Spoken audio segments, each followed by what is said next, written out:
What's happening, Go community? On episode 256 of The Gaming Outsider, we're answering questions from all of you that were posted on Facebook and Discord. We're also taking a quick dive into the scary world of politics when it comes to video games, as well as some news in the fighting game world and an upcoming unannounced game from Capcom. New games we're discussing include Madden 20, a platformer called Aggelos, another called The Forbidden Arts, more The Blackout Club from CB, and community reviews on The Church in the Darkness, Nightcall, and Fantasy Strike. So many games to talk about, so hope you're ready. This is The Gaming Outsider.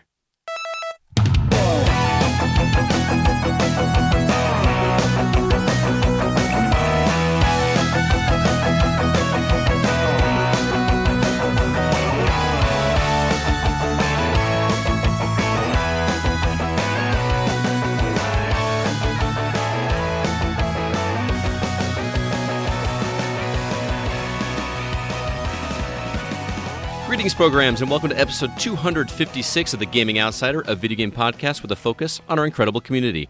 It's Monday, August 4th. I'm your host, Scott Clark. I'm joined, as always, by my fellow co-hosts. First off, a guy who's never going to give you up, never going to let you down, Mr. Chris Behrensmeyer. Man, what you talking about? Rick Astley is not here.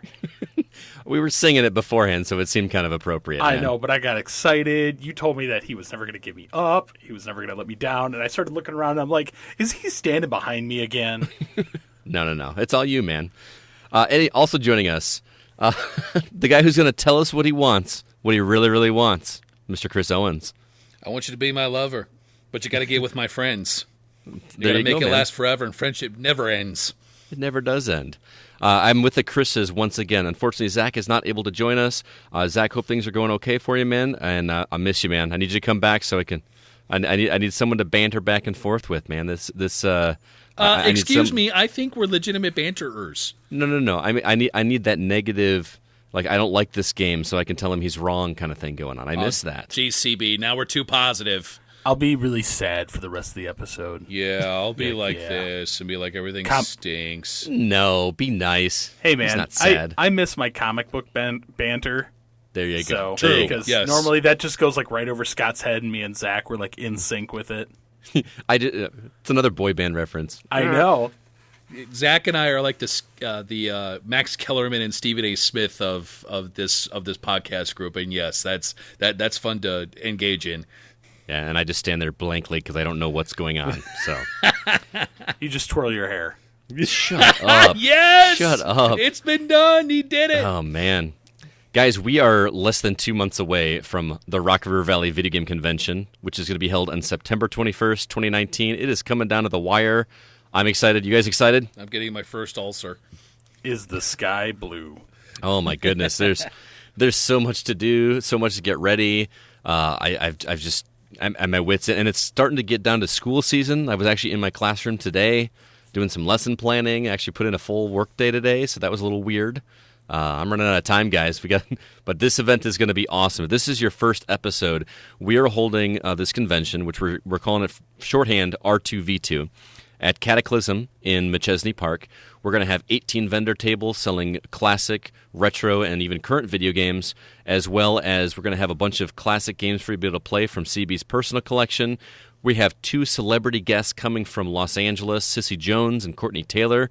They are both voice actresses. You know Sissy from Firewatch. You know Courtney Taylor from, Resident Evil and Fallout 4. It's going to be a good time. Hope you guys can make it. Be sure to go to thegamingoutsider.com/R2V2. You could buy advance tickets right now for $3 off, and it's going to be an awesome event. All of us are going to be there. The 3 of us are going to be there for sure, yes?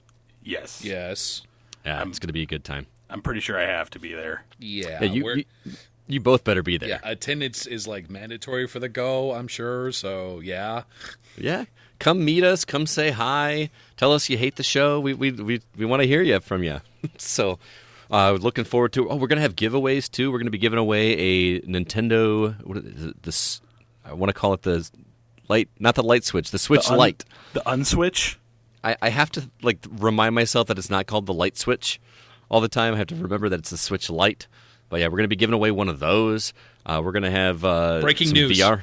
Breaking news. There could very well be an SNES Classic given away at R2V2. Oh, want an SNES Classic? Come on over. That's a like great little console. Mine will never come out of the box, but it'll be a lot of fun to play. Anyway, let's go ahead and jump into the week's news. What do you guys say? Okay. Sure. Let's do it. Let's do it.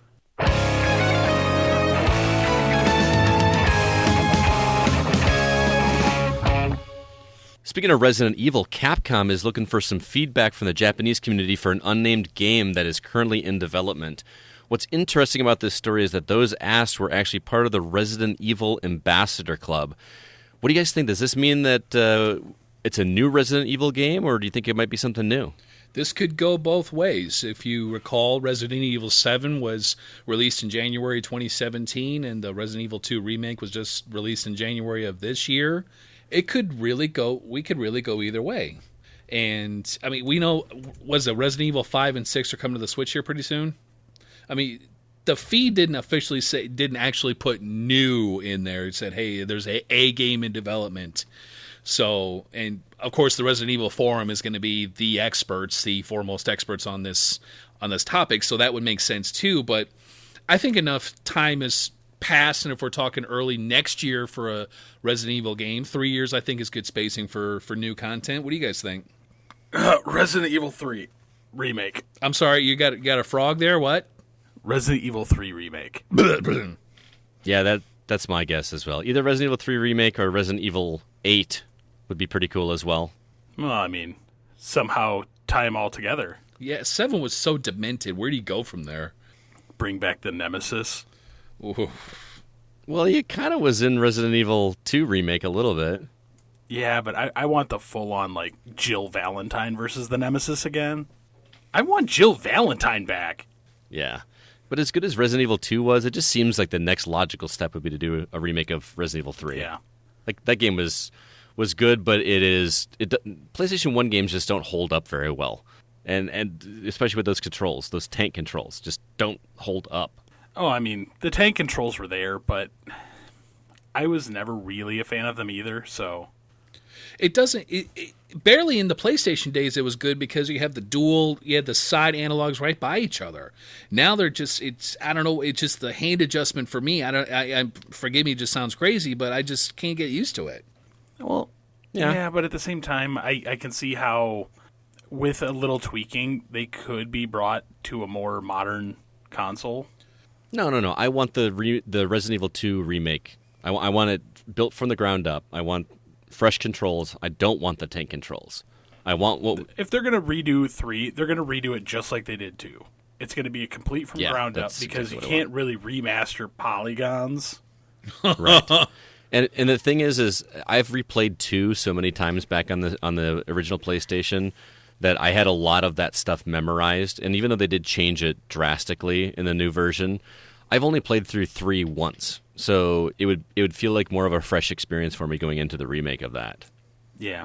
But I think secretly, though, I really hope that this is something brand new from Capcom. As much as I want Resident Evil 3, wouldn't it be awesome if they just came out with something super surprising, a brand new property, new characters, new gameplay, just something that we didn't even consider? That would be a bigger surprise for me. I'm all on board completely. I really liked where they went with 7. I would like them to continue in that thread. They went Leatherface with that. It was, oh my God, it was horrifying yet strangely compelling.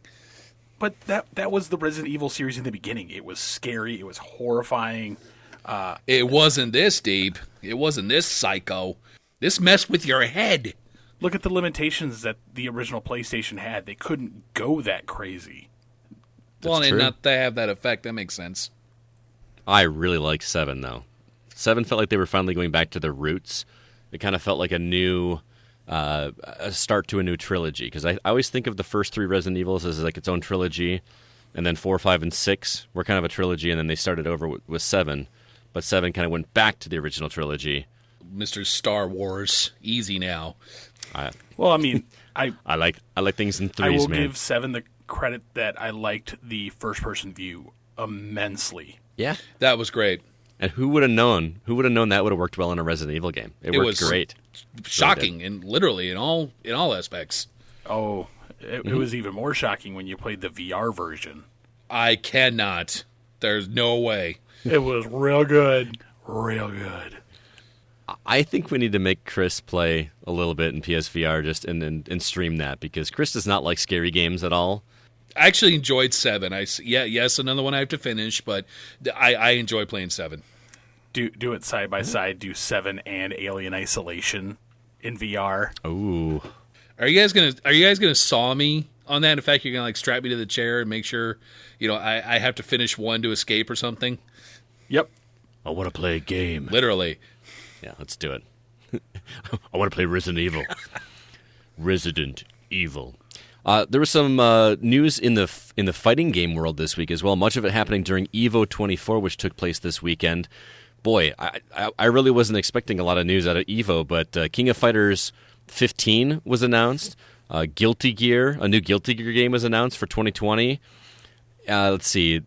This wasn't announced during Evo itself, but earlier in the week we found out that E Honda, Lucha, and Poison, those characters were revealed for Street Fighter V.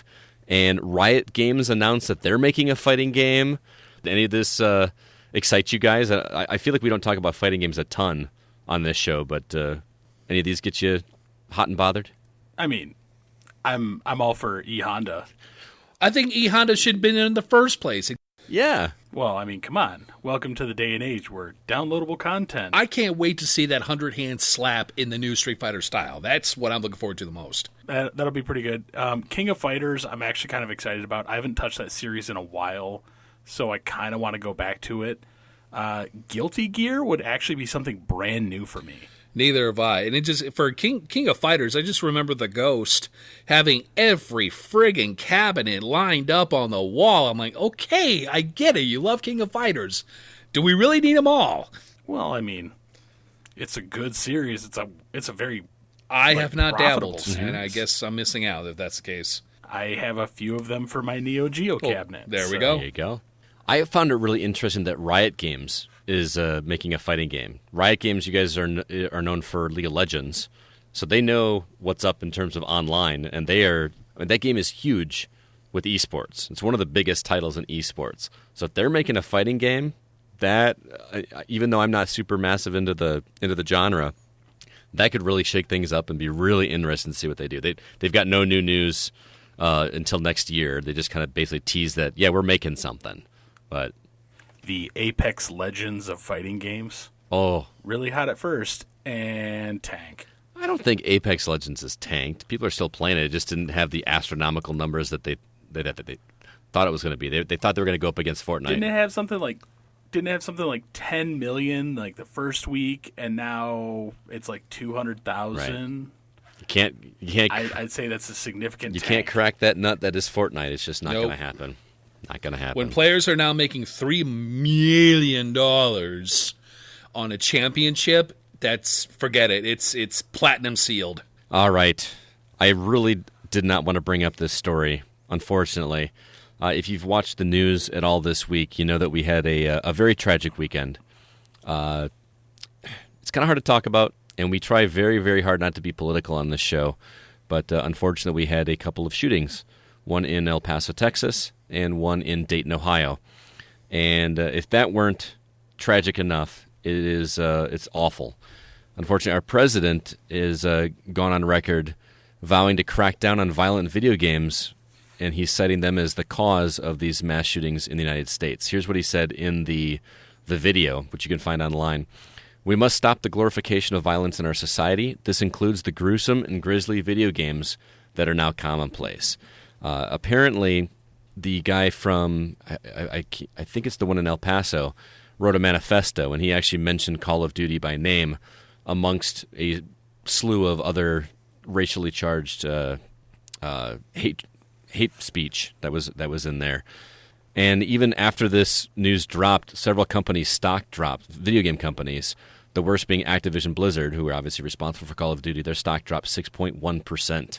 And I want to really be careful, guys. I don't want to get too political, but I know this is a hot button issue that was very hard to avoid. What do you think about this news? Let me say, first of all, to our listeners in Southern Texas and to the Dayton, Ohio area, our prayers are with you guys. And I am at a loss as to how this happened. But once again, and we've seen this before, it is a scapegoat that anything having to do with video games had anything to do with these shootings. There could be dozens of reasons as to why this happened. The person involved, the way they grew up, the things that they've been exposed to, mental health issues could be a problem. It just seems, just because it's named, aha, that's why this happened. That is baloney. Pardon my French. That is baloney, okay? We have a president that if a video game company was making billions of dollars, he tried to get a stake in it when he's not running the country anymore. That is bull, okay? This is so outrageous that this is once again, and this has happened before, that video games are the reason just because it was named in its manifesto. It goes on and on and on forever as far as... if I go any further, I'm just going to rant forever. So my apologies. And it's the way I see it in the end is that this is the reason why for the moment. But 5 minutes later, it'll be something else and not even brought up again. That's the way it's been. Yeah. So Scott, you know me, and I know Owens, you know me. I don't like touching on this subject for a very specific reason. I will openly admit I own firearms. Mm-hmm. And it's very saddening over the fact that people will immediately go to video games and music and movies as the reason why people commit these horrible things. I'm in the firm camp that a lot of this stems from mental health issues, whether it be ongoing or a temporary thing. Sometimes something just sets somebody off and they have a very bad day. I mean, you can't even call it a bad day. It takes something to flip in your brain to do something like this. And I was actually reading an article in the Washington Post earlier where they're like, doctors are saying, oh, it's not a mental health thing. Looking at the last, like, X number of people that have committed something like this, they're like, oh, only 25% have had mental health issues. That's not saying, though, that they've had some sort of mental break, some sort of lapse in their judgment. Those studies are a joke. They're an absolute joke. They are, but they're all claiming that the reason for them is having access to guns. Granted, we have more guns in this country than anywhere else. I own guns. I'm okay with more background checks and more regulation on it. That being said, stop taking shots at the entertainment industry over the reason for being that people have some serious issues. Access to guns is not the reason why mass shootings happen. People have lapse in judgment, mental health issues, and as you said, Chris, there are other factors in their background that are causing these things. It is not simply just access to guns. Granted, access to guns needs to be more limited, and it needs to be more regulated. And this is coming from a gun owner. I'm with you there, and I'm all for the right to bear arms because this is the United States of America. And these stigmas and these things to blame, quote unquote, have been around for 35 years. And every time something happens, something is blamed. Something is blamed. They have to throw something out there to catch everybody's attention. I feel bad for Activision and that their stock had to blow up like this just because it was named. That, forgive me, there are sheep in this country that follow up to that and just, shovel off their stock. This stock is coming back. These games are going to keep getting made. They are protected as an art form in this country under the same Constitution that our right to bear arms is protected under as well. They're not going anywhere. Get over it. Find something else to blame. Here's the thing. We've become very much a blame society. Yes. It not only has it been video games in recent years and movies. In the 80s and 90s, it was music. You look all the way back to the 50s when they were blaming Elvis on TV for corrupting the morals because he of popped youth. his hip. Mm-hmm. So rather than taking ownership of the fact that people need to become educated on something, once again, a lot of this boils down to education. Yes. So absolutely. Rather than taking sole ownership of the fact that there are issues and problems out there, it's easier to blame someone else. Yeah, I agree. And I want to touch on something that you mentioned as well, CB, that when it comes to mental health. I will not argue with you and say that mental health is a definite issue here as well. And I have not read studies. I have not conducted studies. But I think there's a deeper rooted problem in our country right now, in that there is a hatred problem. We are so divided on so many issues. And again, I'm not going to really float on either side here with this issue. But there's just so much hatred. People just hate each other just for being who they are. And it's far too easy for anybody to do this. I mean, I'm to the point where when I hear news like this, it makes me mad that I'm getting almost desensitized to it. That when I read it, that it happens so often that I'm like, oh, there's another one, and that bothers me. I should not be feeling like, oh, another shooting. That's what's such a problem for me. I would almost encourage people. I'm not going to tell anybody what to do, but what I've done in the past when an issue like this happens is I'm all over media to read up and find out why. Why did this guy do this? What was his motive? And I've gotten to the point where I'm not even going to bother anymore, because if this guy wrote a manifesto, that's what he wants. He wants us to read. He's trying to get this attention, and we're giving him exactly what he wants. You know what? That seems so simple, but unfortunately so true. And in such a violent way to get that attention. I mean, as I'm actually depressed that I agree with that, because it could be broken down that simply, but it's with such tragic consequences. Mm-hmm. But once again, I'm going to point this out. A lot of hate stems from the fact that someone is either ignorant or not educating themselves on what's going on. Mm-hmm. So if people could just take the time to understand someone else's issues or problems. I work in the medical field. I see mental health issues on a regular basis, and a lot of the unfortunate things that I've seen in my job stem from the fact that people do have mental health issues and they have no way to vent or describe how they're feeling because they're not educated in the fact that I need help. This is how to get help. This is where to get help. And a lot of cases, they don't know that it's a problem. I can't speak from experience, but I have to assume that if you're experiencing mental health issues, you may not know that that's not how everybody is feeling. You may not know that something is wrong. And to anybody listening, talk to somebody. I don't care if it's a friend, if it's a family member, if it's a coworker. Talk to somebody. Message us. Yeah, we'll talk to you. We are not professional counselors by any means, but it's a fresh ear that we're here to listen. We really are. I mean, not to glorify the situation, but I mean we're I consider friends in the community. Mm-hmm. I will go on record right now saying that if you feel that you are having a mental health issue, if you feel that you are having a problem, feel free to contact me in any way, shape, or form. And if I cannot help you, just talking with you, I can point you into the right direction on where to find help, and I will help you get help. I appreciate that, man. It just angers me on top of all this that this tragedy gets blamed on our favorite hobby. And like Chris mentioned, this has been going on for years. Back when Columbine happened, they blamed it on Marilyn Manson and the Matrix movies.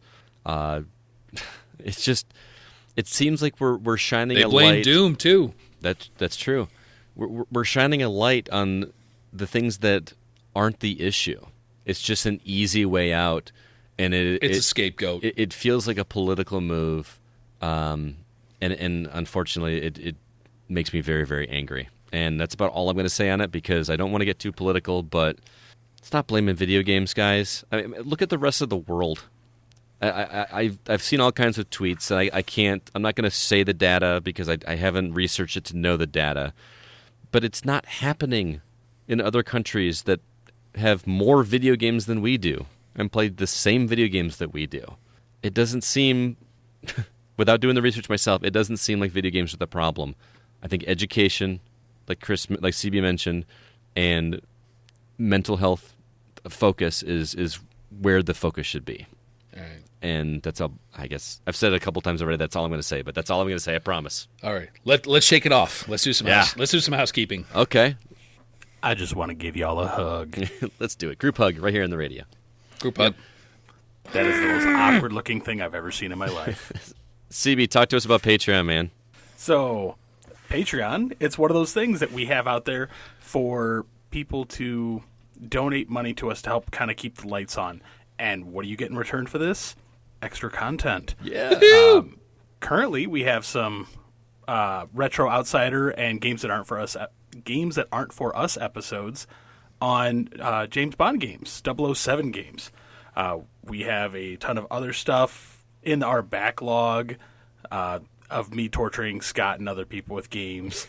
On top of that, though, this month we are trying to focus on our Volume 1 of old Zelda games, specifically the original Legend of Zelda, Zelda 2, and Link to the Past. I just finished the first one recently. Did you really? Nice. I did, yes, on my NES Classic. So, and then we are working feverishly towards a Break the Seal on Horizon Zero Dawn. I've actually started back up playing it, so... Very cool. And where can everybody check that content out if they'd like to get signed up?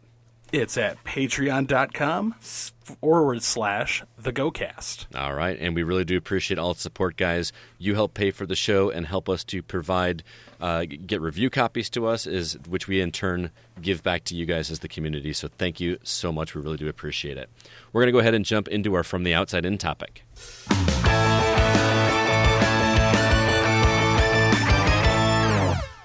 As we do each month, we ask you, the Gaming Outsider community, for video game-related questions for us to answer on the show. So we went to... I love doing these episodes. Do ya? Oh, yes. It's been a Very while, exciting. Man. So we put out requests for you guys to give us topics to talk about on Facebook, Twitter, and Discord. We're going to go through those right now. We're just going to each take one, read them, talk about them, and then we'll go ahead and move on. CB, why don't you kick things off for us? So, Mr. Sean Coates would like to know, what was something that you wholeheartedly believed that as a kid that obviously turned out not to be true? When I was a kid, I believed that Arnold Schwarzenegger was really made of metal. Man, I can honestly say I don't really have any of these. Okay. Because for me, when I was growing up, if something seemed wholehearted, like something seemed far-fetched, I would go do some research and be like, okay, what's the truth here? Where did you do research? Because the internet didn't exist when we were kids. I spent a lot of time in a library Nerd. as a kid. I was a nerd. Well, that, and for my 10th birthday, my parents actually bought me a set of encyclopedia. Okay. Like, so I would get bored and like crack it open and just start reading. So in this case, you would have gone to A and looked up Arnold Schwarzenegger, or S, I suppose. I mean, I don't even know if he was like in there. I know. But I know. I would do a lot of reading as a kid. I will admit I was a giant nerd. So I lived a semi-sheltered life when I was growing up. So, Chris, what about you, Scott? For me, I'm actually kind of like you, man. This seems like a question right for me because I'm all kinds of gullible. You know that. You tell me something, I'm just going to believe it right away. But I It's got gullibles written on the ceiling. Yeah, very funny. I couldn't think of a specific example, but I was reminded of a story that I was told. I think it was a stand-up routine I was listening to, where this guy was talking about how when he was a kid, his dad was a truck driver, and they were driving in. He would go on the road with his dad sometimes, and they were driving in California, and they came across one of those wind farms where they had, like there's one over in Indiana where you just see tons and tons of these giant propellers. And the dad put on this front and said, "Oh man, I should have brought you here." And the kid's like, "What?" He's like, "Oh, well, nobody's supposed to know about this, but years ago, California actually broke off from the rest of the country, and the government installed all these fans to push against the rest of it to keep it connected to the rest of the country, but don't tell anybody." And apparently, this guy believed it until he was about 12 years old, and when the dad. Well, because apparently in the story, the kid had a cousin that was in the car as well. And later when he grew up, he was the dad was joking around with the kid saying, "Can you believe that your cousin believed that story?" And the guy's response was, "I can't believe I told my school." Like he went to school and told everybody that California was broken off from the rest of the country, and man, I wish I could remember that comedian's name because it was hilarious the way he told that story. Chris, did you have one? Well, in my early childhood, I actually thought Video Armageddon was a thing. It became a thing. Pining to go to well, yeah, but at the time I was like pining to go to California, and participate, but it just was not meant to be. And yes, Scott, in my childhood, I was, gullible was in the dictionary, and my picture was next to it, if you know what I mean. And in my later teen years, my girlfriend at the time convinced me that I had to change my blinker fluid and rotate the air in my tires. Oh, no. And I believed that for a while. Oh, that reminds me. I used to work at a trucking company in town, and I used to hang out with the mail guys. And one day they called up AutoZone and asked for a flux capacitor for an '84 DeLorean. And the person who answered the phone said, I don't know, was looking it up and couldn't find it. Went and got the manager. The manager got on and said, what are you looking for? I said, we're looking for a flux capacitor for an '84 DeLorean. And the guy says, is that down near the bearings? And he's like, no, it's right behind the seat. I just thought that was so funny. How?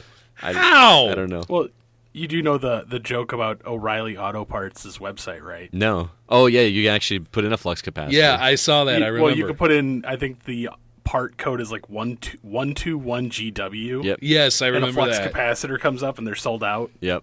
Yeah. Come to think of it, I actually did convince my brother growing up that the nuclear power plant, the big cooling towers, was how clouds were made. Wow. No, that's a good one. I like it. I heard I grew up in a religious household, and I remember seeing an evangelist that came to our church and told a story about he and his brother were fighting over the last banana for cereal or whatever.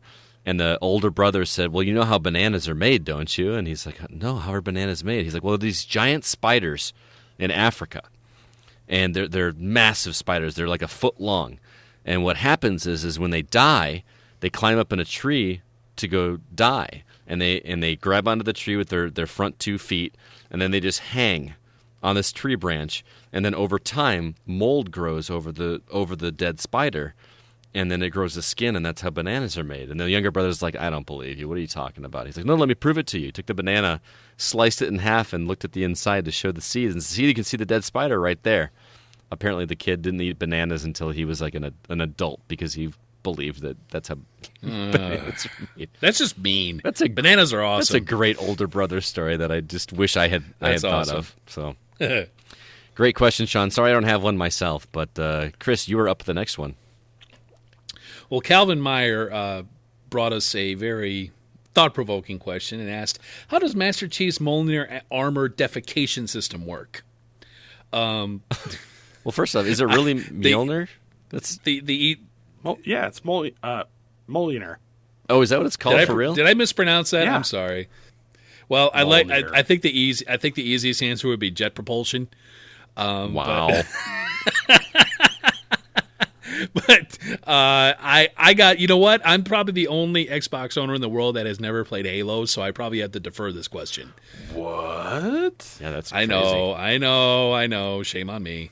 Well, I always thought these are the questions that I asked when I was a kid. Because for me it was Samus from Metroid.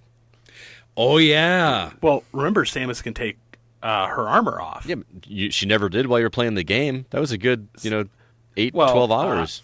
At the end of the original, she does take it off. At the end, yeah, after 8 to 12 hours. So with the armor from Halo, they actually never take it off. Right. It's in the books. There's actually a catheterization system for them to urinate. Oh.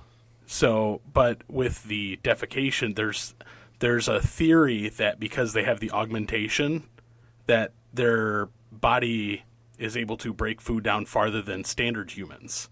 And so there is no waste. This is me rolling my eyes, man. So they actually just urinate everything out to the catheter? So, yeah, pretty much. I always had just this imagination, though, where, like, Master Chief's butt flap would just, like, pop open and, like, a hippo muck spreading. Just wah, wah, wah, wah, wah. Wow. Or that's how the double jump works. Oh. Just, wah, wah. This is what we're talking about on this quality podcast right here. Jordan, God, I love it. Jordan Derringer High asks, when are you ever going to finish Nier Automata? I think I've mentioned it before. I am at the very end of the game. When I feel like it, man. I got so tired of... Ouch! No, I don't mean... That's not a dig towards Jordan. That's a dig towards... I did not... What I have played of that game so far, I have not thoroughly enjoyed. I will admit, have not finished it, haven't seen the amazing storytelling that everybody's talking about, but the game is not super fun to me. I found it frustrating. I found it I found it bland, and I understand that it gets better. But and there have been games in the past where it had a slow ramp up. Final Fantasy 13 is a perfect example, where I enjoyed the ramp up. The game was still fun to me. I liked leveling up my characters. I enjoyed the interactions with the characters with each other. I had fun with it, and it got better once I hit that 13-hour mark or whatever it was before you opened it up. I have not enjoyed very much of this game that I've got up to this point. I get it. I got to go back and finish it, so I don't know. I agree with you, Scott. I find it to be slogging. Yeah. I mean, the opening was fantastic. That first level was great. But then when you're traversing across the world there and going back and forth, that's laborious, in my opinion. And I know Zach's probably going to rip our heads off next time he sees us, but I'm nowhere near the end like you are, Scott. But it's hard for me to get back into it, just thinking of the work to do to get to that euphoric moment, if you will. Right. And it may be a masterpiece. A lot of people are calling it a masterpiece. I did get to one twist at the end that I thought was really interesting, and wanted to see how that fleshed out. But I had to. It took me forever to beat this boss at the end of that segment, and it was not a fun boss. And I'm playing it on easy, and it just was not fun to me. And I had to fight a second version of that boss as the final boss for my first playthrough, and I just didn't want to go do it again. And it's been so long now that I really should just go do it, just to kind of see where it's going, because I want to see what everybody's talking about. Plus, Sean Fuller said that he's going to play something that I recommended if I finished at least one run. So I kind of owe it to that too, and to everybody else. And there's so many games I need to go back and finish. This summer was going to be my summer of catch up, of backlog, and unfortunately R2V2 happened and it's taken up a lot of my time. So I will do my best, Jordan. I will do my best. Make no promises, though, but I will try. CB, you're up. Matthew Machand wants to know, with the Switch selling over 35 million units and being an inequitable success, do you think that Sony may revisit handheld consoles like a successor to the Vita? For dear God, I hope so. Really? I've actually just recently started using my Vita more. I enjoy it very much so. I owned a PSP when the PSP first came out. I hated it. Dear God, I hated it because I hated the little UMD discs, and so I sold my original Vita. Not my original Vita, but my original PSP. I got a PSP Go. That was a failure. Okay, but it had its moments where it was like I can understand why they're moving towards this. I just picked up a Vita for the first time maybe about a year ago. I own more Vita games than I do PS4. Really? That's interesting. Fascinating, yeah. Hey, hold up. Quick pause. Right, that's the draw for seconds. me. Is if PlayStation did something like that, or fingers crossed, Microsoft did something like that, and Audacity I can just play froze. my game. Do what the Switch and does. It's restarted. So, but with a separate handheld, where I can transfer the game to a handheld, take it with me, and keep going on the experience. That I would love. I hate to be a Donnie Downer. I would love to see it on the Xbox side. I don't foresee it happening just because Nintendo has had a stranglehold on this market for nearly 30 years now. And for somebody to go in and try to get a piece of that, one that can sustain, not everlasting life, but definitely sustain life in the market, I don't see it happening just because Nintendo's done it for so long. And quite frankly, even with the Switch, done it so well. What about Sony? You think Sony will do it? I think they have two strikes on this, unfortunately. I mean, I never played, but from what I've seen, the PSP was specialized. The Vita tried to step it up, but could not sustain themselves. I don't foresee it happening. I think they know their strengths are in the consoles, and they'll stick with it. It's sad to say that because it can be a good market and something that you can kind of tap into what Nintendo did with it, but I don't think so. I actually agree with you. I think it's too late. Especially in this generation cycle. Is it something they could revisit with the next generation? Maybe, but I don't feel like that's what they want to do. I think they're more interested in doing the console home experience and PC experience. Microsoft is already tapping into doing what we're talking about, just not on the mobile front, transferring between your PC game and your Xbox. I could see PlayStation going that route before I see them going the mobile route, but who knows? I could see it in tablets. They can integrate that into tablets somehow. Well, that's what the promise of Google Stadia is, right? That you can... Next. Well, come to think of it, each company's kind of specializing in one thing. Like you have Microsoft that's bridging with PC. You have Sony that is pushing into VR. Mm-hmm. And then Nintendo that's very much holding the handheld market. So maybe it's kind of a good business standpoint that they all continue down the road that they're going, because once you start crossing the streams there, that they tend to have those issues where it's like, oh, do I buy this or that? That's a good point. All right, Chris, you are up, man. Well, Joseph Myers is asking an interesting technical question that's sort of up my alley as far as electronics are concerned. He asks, is it worth it to purchase the GameCube component cables or just buy the GCHD MK2s and use HDMI or use Wii component? Now, if you're referring to how to connect those GameCube and Wii peripherals, don't go beyond the components on those, because it's not so much, it's how much they can put out. There's only so much of a limit as to what they can produce, and if you buy something that's high level as far as what can output, we can only produce like mid level, it's not worth it. Okay, I'm going to chime in here because this is actually very much a collector question too. This is kind of a trick question, because do either one of you know how much the GameCube component cables go for? No clue. No. $250. What? Negative. So, yes, there were a very limited number of the actual GameCube component cables made, and they retail for about $250. I recently found this out. They are super expensive. But for the GameCubes that have the adapter on the back to do the HDMI, because apparently there are two different versions of the GameCube. There's the one that has the standard RCA and coax input, and then there's the ones that have the HDMI port. The Wii cables actually work great for it. So you're saying that's the best route for him to go? Yeah, don't drop $250 on component cables. There you go. It's a bad choice. Please don't. All right, next question comes from Discord. Drew Ross wants to know, what's another hobby you love outside of video games? Boy, where do I start? I own a DJ business. I don't know if you call that a hobby, but it's a moneymaker for me. I love to I love to be the entertainment at weddings, birthday parties. I was a football card collector when I was a kid. I still have lots of football cards. And a weird hobby that I have, or that I did have, is that I collected Hot Wheels and Matchbox cars. And I've still got my entire collection there. I have no idea if they're ever going to be worth anything, but... It was a lot of fun when I was a kid. What about you guys? Well, I mean, video games is my big one. I've been kind of having like a life moment and thinking I really need to get involved with more stuff, you know. But in general, in the summertime, I love playing sand volleyball. We have a little team that we get together, and it's actually a sport that a guy in my stature can get into, you know, and do pretty well with. I can't wait that football season's coming up. I love playing fantasy football. There's actually a Go League that was just announced. I think we have a few spots left, so if anybody's interested, get a hold of the Chad Cusick's the commish on that.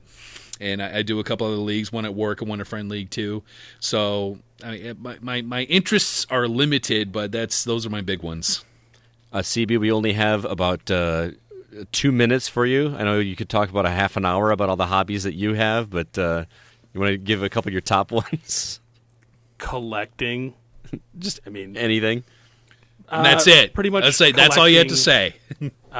Reading. Lots and lots of reading. Every now and then I go through a phase where I'm going to try to educate myself on something.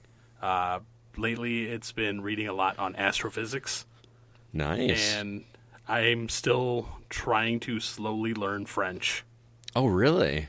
I would love to learn another language. I feel like if I were going to learn a language, I'd have to pull a Chris and learn Spanish because I need to know Spanish. I really ¿Qué Sign quieres? language, man. Sign language is another ¿Qué good one. pasa, man? I mean, I can point you to a really good sign language coach. Yeah, I know. Your wife is fluent, so... Yeah, and my wife's supposed to be fluent in Spanish. When I know more than her, that's sad. ¿Dónde está la biblioteca? Never mind. The beeps were going to start coming out. Does beer drinking count as a hobby? Because Yes, you win. It has you to. win the championship. yeah, because Oh, I'm on Untapped that's- like crazy. So That's one of my newer passions lately is old fashions. yeah, I go to different places and kind of everybody makes it differently, which drives me bonkers. But it's kind of interesting to see how they put it together. Do they muddled? What kind of I have to ask for a specific brand. Do they use simple syrup? Do they use straight up sugar? It's becoming almost like a science experiment almost. It's to find out how would I put this together, but kind of gather all the information from everybody that I have one make for me and say, okay, how do I put that together? nice. Is that weird? No, dude. Is that a weird one? It was Yeah. just like I kind of got in a bit of a passion mode there. I'm like, oh, interesting. Yeah, last time you were there, you last time I hung out with you, you ordered an old fashioned.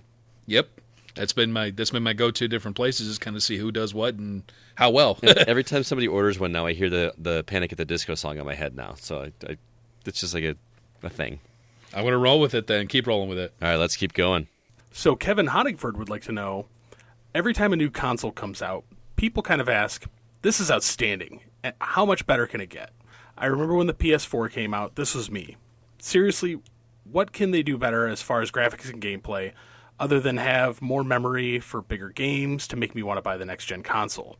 Now that the next gens are being discussed, I seriously wonder when we will hit the point where what we have is the best it can be, and will it be worth the money spent for the increasingly shrinking gaps in the performances by next-gen consoles? For example, Super Nintendo to Genesis to PlayStation was a major performance increase. PS3 to PS4, much smaller jump as there was less room to improve. Man, whenever I hear this, I always call back to the PS2 era. There was the commercial for the PS9. Yeah, I remember that commercial. I remember that too. So for me, that's like always my go-to for that, because there's always room to improve. It's just how you're going to improve. I mean, for those that haven't seen the commercial, it's like all these very amazing sights to behold, and then it zooms back and you see this guy holding a crystal ball that has PS9 printed on it. It says PS2, the journey starts somewhere. I legitimately think we are getting to the point that in the more or less 2D world, where watching things on a TV screen is coming to an end. Yeah. I am wholeheartedly in the camp that VR or AR is where it's going, yeah. Is where it's going. I do like the thought of the holodeck, but unfortunately, computing power and cost are very prohibited where we are at this point in time. I very much believe that VR is the next big jump, because it is getting to that point where there's only so much more we can do on a computer screen. I agree. I remember, it's funny you mentioned the PS2, because when that console first came out, I remember seeing Madden on at what was the store we had in town? Media Play. Remember Media Play? Talk about it. When I saw Madden and the players were blinking, I could see the players' faces and see them blinking. I was like, oh my God, this is the most amazing thing ever. And that was just like the end-all, be-all. You could even go back further when the Super Nintendo came out. As a kid, that was the most gorgeous thing my eyes had ever seen. It can never get any better than that. Now I'm almost 40 years old, and I'm like, it could look more realistic. I think the true litmus test for me is when I show a game to my wife and she's impressed, because she's not. I remember when I think it was Heavy Rain came out, and I showed her this. You won't believe how realistic these characters look. Just look at those faces. Doesn't it look like you're watching a movie? She's like, it's close, but it doesn't look real. I can still look at it and still see it's a video game.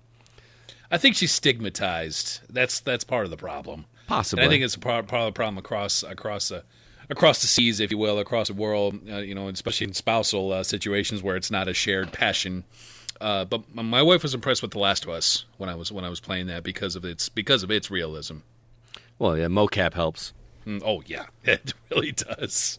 But at the same time, with like mocap though, you have that. But then there's also games like The Bunker, where we're actually using real video footage to make games. Granted, it's not as seamless as we would like. That's why I've been saying that the looking at a screen or a panel is coming to an end. We've hit the wall. I agree with you, because like every time we get a new generation, things look better, but not a ton better. Like the jump from Nintendo to Super Nintendo, it was amazing. It just, we joke about 8-bit, 16-bit. It looks twice as good. The PS3 to PS4. It's just incredible. Well, they said the Jaguar would look 4 times as good. Look what happened there. Well, I mean, marketing's a real thing, but the Jaguar never got its fair shot. But no, I agree with you guys that what we're seeing now is plateauing as far as details are concerned, and how much better could it get? Because now the pixelation's getting so much tighter, so much tighter. They're talking about 8K now. They're talking about different variations of the 4K and how that gets better, smoother pictures. I'm not expecting to see real-life visuals in a game where that just becomes something that you can control. Detroit Become Human really put it in a plateau that I did not think. I was like, wow, this is the most realistic thing I've ever seen. But CB, I think you're right. Does it get better from there? And I'm struggling to hold on to that faith in VR. I hope you're right. I want to see that too, but your faith in it is stronger than mine. I got one game that will break that stigma. Blood and Truth, man. You play Blood and Truth, you will be on board. We're neighbors. I'm there. I want to see that. I mean, I'm with you, CB, though. I think I not to just like disagree with you, Chris, but I don't think VR is the future. I really do think that augmented reality, like CB was talking about, is the next step. Because to me, AR is much more accessible to the masses than VR. It's easier to convince somebody to put on this pair of glasses that lets you see the environment, as opposed to put on this VR helmet and everybody's going to watch you, flail around like an idiot in front of your TV while we all watch. That's fun though. Oh, it's fun for us. For sure it's fun for us. Right. But I get what you're saying. The reason that the Wii was so successful is because people that didn't play video games were able to grab a hold of that controller and do the motions that they were familiar with. They knew how to bowl. They knew how to swing a tennis racket. They knew how to swing a golf club. And not everybody, but so many people were on board with that never played games before. If I could break in real quick, when I did home medical, and I would go to these nursing homes and watch these 70, 80-year-old folks who can barely move play Wii bowling, that was pretty cool. That was pretty cool to see it reach that kind of mass. I agree. I don't think I still even have a Wii anymore, but I wouldn't mind playing Wii bowling again. That was fun. My wife loved it. My wife wanted to start a Wii bowling league. I'm not making that up. She wanted to have a weekly. Yeah. I remember that. Well, and see, my biggest problem though is when I still think AR, I think the holodeck from Star Trek.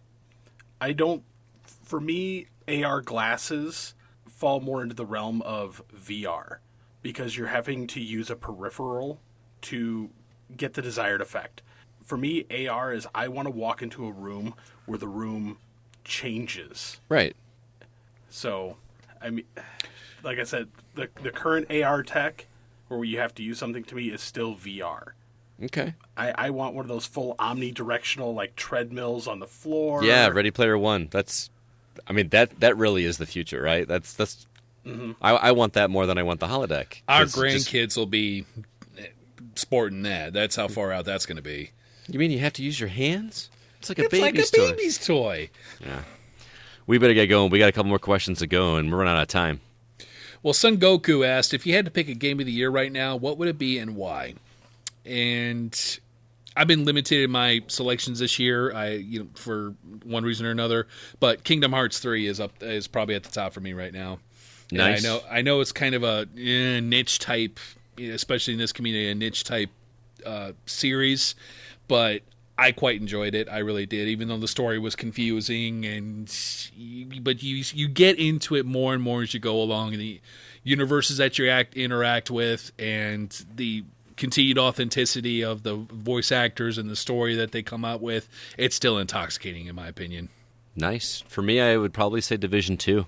I was shocked at how much I enjoyed that game. I mean, I love looter shooters, but I've never been one for the military ones as much. I'm surprised you say that. I can't do it. I couldn't do the first one because of it, and it's I'm starting to twitch now. Well, I think having the community helped too, because we were getting online and playing with Joel Solinsky and Gamer Dad and Matt and all those guys. It was fun to get on and play with people. And that's what I'm looking forward to with Borderlands 3 for sure. Is that community aspect, but there's just something so much fun about the grind. And I know grind is a dirty word in video games, but the grind was fun in Division 2. I really enjoyed it. I thought it looked amazing. I thought the set pieces were fun, and it just was an absolute blast for me. I may have to go back and double check some of my reviews to make sure that's at the top, but it would be hard to beat for sure. CB, what about you? Man, I'm torn because I have two categories. I have the VR and the standard games. Mm-hmm. Standard games, A Plague Tale. Oh, okay. Good call. That's where I'm kind of at there. But VR, I'm a 50-50 shot. Depending on the day, it's either Blood and Truth or Vader Immortal. Hey, good call. Good call. David Newman asks, "What is your guilty pleasure video game?" This one's hard for me because I don't really play games that I'm ashamed of playing. If I like it, I'm gonna play it. I'm gonna admit it. I think I would maybe lump that into cell phone games, because I would argue that cell phone games aren't super deep, rich experiences all the time. There's one in particular I'm playing right now that I play daily. That I want to say it so bad. That clicks for me in a way that other cell phone games haven't. But I don't know. But it's a game I'm not allowed to talk about, and nobody likes to hear talk about cell phone games. But there are ones that really work for me. So I'd probably say cell phone games. What about you guys? Well, I mean, for me, I want to be the very best, like no one ever was. I don't know where you're going with this. Man, Pokemon. Oh, Pokemon's a guilty pleasure? Why is it a guilty pleasure? Because I always feel guys our age, maybe. Yeah. For me, I mean, it's weird that like a lot of people, there's still that stigma like Pokemon. That's a kid's game. Man, I love playing that game. Any of them, except like the Nintendo 64 ones. Pokemon Snap. Hey You Pikachu. Pokemon Stadium. Didn't really care for those.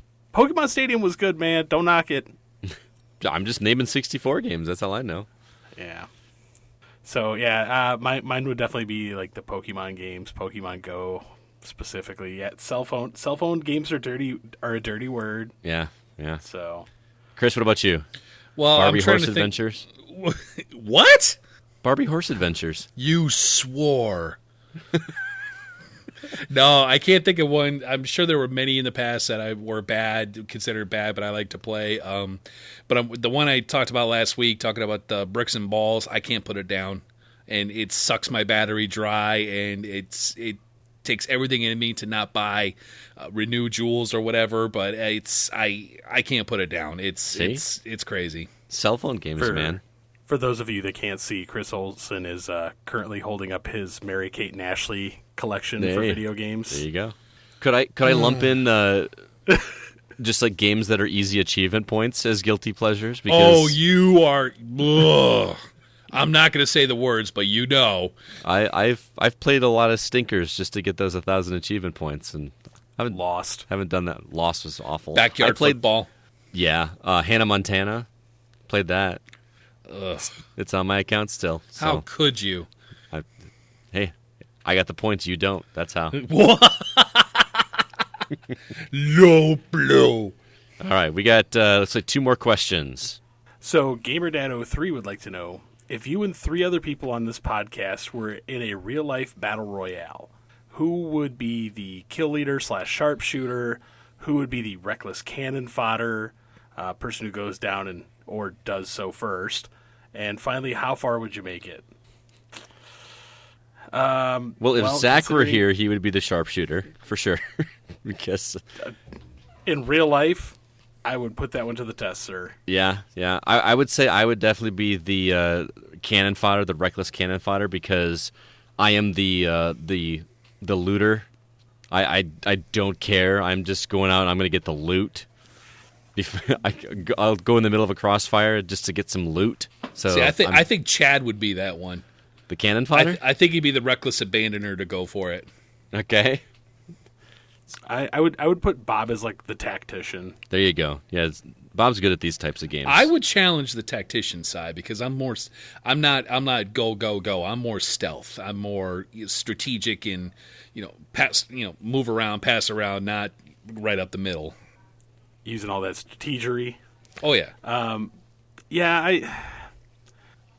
still gonna have to give it to Bob just because that dude is a wizard in like games like Battlefield. Mm-hmm. Playing Battlefield 1 with him, oof, that is a scary man on there.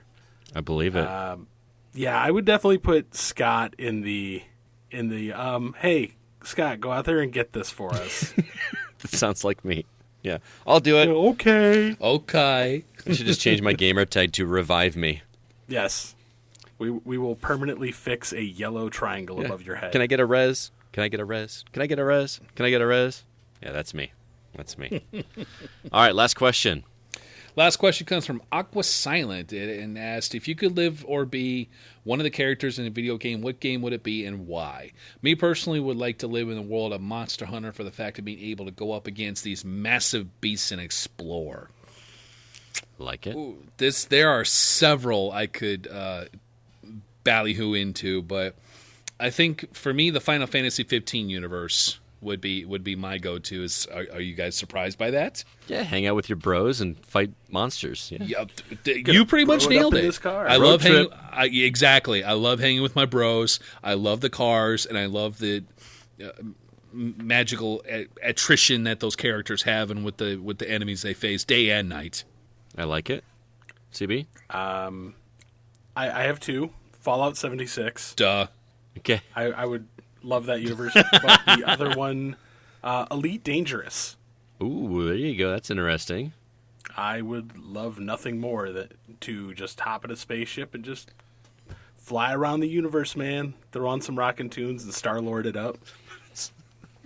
I've never played Elite Dangerous. I didn't think it was that kind of game. I thought it was very much a flight simulator with... Oh, it's a flight sim, but you do missions and everything and travel around. You can be a pirate. You can be a merchant. But I actually just love playing on that game, throwing on some headphones, listening to my own music as I play. Just like you do at a Galaga machine. Yep, pretty much. Boy, this is a tough question. I mean, the easy answer for Don't me lie. is... Yeah, come on. No, well, yeah. Give it to us straight. Link would be fun. There you go. But, I mean, we talked about Samus already. Just because I want to wear that suit. I've always thought that suit looked just so freaking cool. And well, you do have the prettiest hair on the podcast. You do mess with it often. That is true. That is true. I don't know. Part of me says Portal, just because I want more answers. I want more history. As long as I know I can get out alive. You are never going to get answers from that thing ever. Oh man. I was about to say, GLaDOS is never going to give you the answer. Ever. But the question is, in this universe, how do you revive like you do in the game, or is it just a one-time shot? Because if that's the case, Portal is a terrible choice. That's true. That's true. Scott's just going to accidentally misfire the portal gun. Oh crap! And smear. Yeah, Portal has definitely made has brought the internet to a great place where there's just awesome parody videos of what you could do with a portal. Whether it be videos or memes that they've made, it's pretty good. So, all right, that's going to do all of the community questions. Thank you so much for the great questions, guys. Hope you enjoyed the conversation we had there. Chris, tell us what's going on in the world of our Facebook group. We have new members in the Facebook group, and if you would like to join us, just go to facebook.com/groups/thegocast and These folks, and if I butcher your name, please don't hurt me, have done just that. We have Tom Kaminsky, Giovanni Caro, Scott Hagan, Justin Please, Bryce Schwartz, Heitel Sana, Jeremy Bailing, Derek Allen, David Michael, Henrik Johansson, and Kevin Mosenzada. Mosenzada. You're better than I am. Welcome to Facebook, everyone. And what about Discord? Well, we have one new member in the Discord channel, and you can check out the website for that connection in our show notes at thegamingoutsider.com. Jerry45 has joined the community, and welcome to Discord. Also, that link is available in the show notes for this episode as well. And speaking of the website, we do have a new written review available on the site as well for a game called Night Call that Thomas Beck's reviewed for us. You're actually going to hear him talk about that here in just a few minutes as well. And speaking of, let's go ahead and talk about the games we've actually been playing.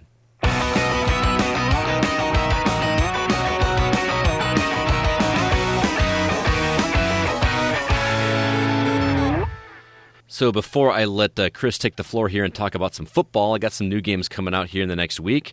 First off, we got a game on PC called Silver Chains that comes out on August 6th. It will also be coming to console in the fourth quarter. Age of Wonders Planetfall, that is a strategy game on PC, PS4, and Xbox One, available on August 6th. The Forbidden Arts, which I'm going to talk about here shortly, is available on PC, Xbox One, and Switch on the 7th. Gibbous, a Cthulhu adventure, is available on PC on August 7th. Subdivision Infinity DX is available on PS4, Xbox One, Switch, PC on August 8th. A game called Pix the Cat, it actually looks like a really clever puzzle game that I might want to check out, is on the Switch on August 8th. Steel Circus on PC on August 8th. And then finally, Turok 2 Seeds of Evil is getting a Switch port on August 9th. Any of these guys do anything for you? I'm going to be picking up Turok 2, but a physical one. I like Turok 2. What about you, Chris? Pretty slow week for you? I think so. I mean, it's anything outside of Switch that I don't own, I may have to pick up just because I'd be the one. But, nothing jumping at me, really. All right. Well, Chris, let's talk about Madden 20 because you are the football aficionado in this game.